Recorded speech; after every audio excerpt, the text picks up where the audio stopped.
बिस्मिल्लाहिर्रहमानिर्रहीम। मैं हूँ राजा शुजात और आप देख रहे हैं राजा शुजात यूट्यूब चैनल और फेसबुक पेज।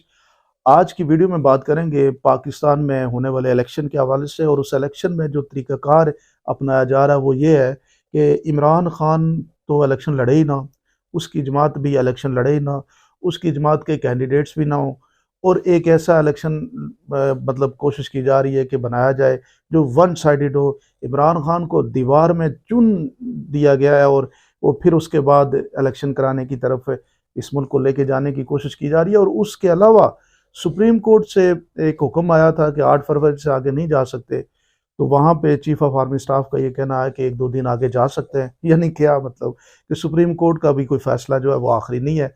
आखिरी फैसला जो है वो चीफ ऑफ आर्मी स्टाफ का होगा कि किस तरीके से इससे इलेक्शन को कंडक्ट किया जाएगा। अब इन सारी चीज़ों को अगर हम कलेक्ट करें तो एक बात तो समझ आ गई है कि आइन कानून और इन चीज़ों की तो कोई कहानी नहीं है। अब सिर्फ यही है कि ताकतवर जिसके साथ है और उसी को प्रमोट करना है, आगे लेके जाना है। नवाज शरीफ साहब कोई कैंपेन नहीं कर रहे, पब्लिक में नहीं जा रहे, सुकून से बैठे हुए एक के बाद एक अपना इजलास वो कर रहे हैं और उस इजलास में लोगों से गुफ्तगू सुन रहे हैं, अपने तारीफ़ें सुन रहे हैं। छोटी छोटी 2-2 मिनट की बात होती है और उस बात में जो उम्मीदवार है वो उसका एक ही माइंड सेट है। उससे ये नहीं पूछा जा रहा कि उसने इस मुल्क के मसाइल को कैसे हल करना है, या कानून दान बन के लेजिस्लेटर बन के असम्बली में जाके कोई किस लेवल की उसने लेजिस्लेशन में अपना वर्क करना है, बल्कि ये उससे बात पूछी जा रही है कि तुम मेरे कितने लायल हो और मेरी कुर्बानी को कितना तुम मानते हो। यानी सेल्फ प्रेज की एक पूरी स्टोरी चल रही है, एपिसोड चल रहा है। वो आप यूट्यूब में भी और मुख्तलिफ प्लेटफॉर्म में देख रहे हैं जो उनकी डिस्कशन हो रही है, क्योंकि उनको पता है कि इलेक्शन उन्होंने जीता हुआ है।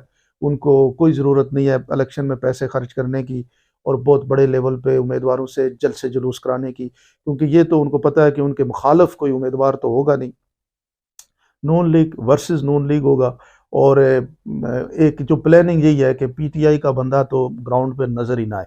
अगर कोई नज़र भी आता है तो वो कम तादाद में हो, ताकि एक ये कहने के हद तक लोगों को बताया जाए कि मुस्तकबिल में पाकिस्तान की अपोजिशन जो है वो इतनी है। उस अपोजिशन को इलेक्शन नहीं लड़ने देना, फिर छोटी सी अपोजिशन, यानी जहाँ पे 100 सीटों में इलेक्शन है वहाँ 30-40 सीटों पे पीटीआई बेशक लड़े और बेशक जीत जाए, उनको कोई परेशानी नहीं है। लेकिन हर जगह पे हर कॉन्स्टिट्यूंसी में पीटीआई को इलेक्शन लड़ने की कोई इजाज़त नहीं होगी।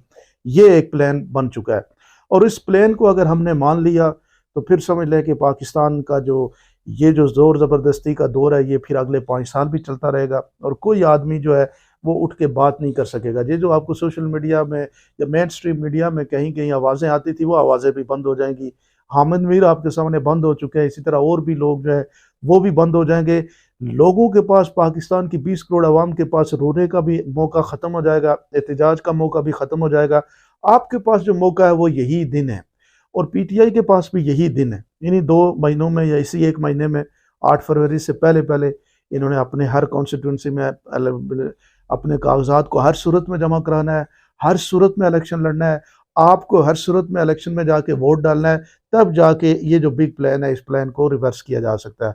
अदरवाइज ये प्लान आपको काबू करके बिल्कुल जो है भेड़ बकरियों की तरह हाँकने का प्लान है इस प्लान में। क्योंकि जब इलेक्शन आपकी मर्जी से वो जीत के ही नहीं आएंगे, इलेक्शन तो वो उनको कोई और जिताएगा, तो फिर आपके हवाले से कानून साजी के लिए या आपकी मुश्किलात को हल करने के लिए इनको क्या ज़रूरत है। तो ये एक सूरत हाल है। इसके बारे में आप क्या समझते हैं, ज़रूर मुझे बताइएगा। बहुत शुक्रिया।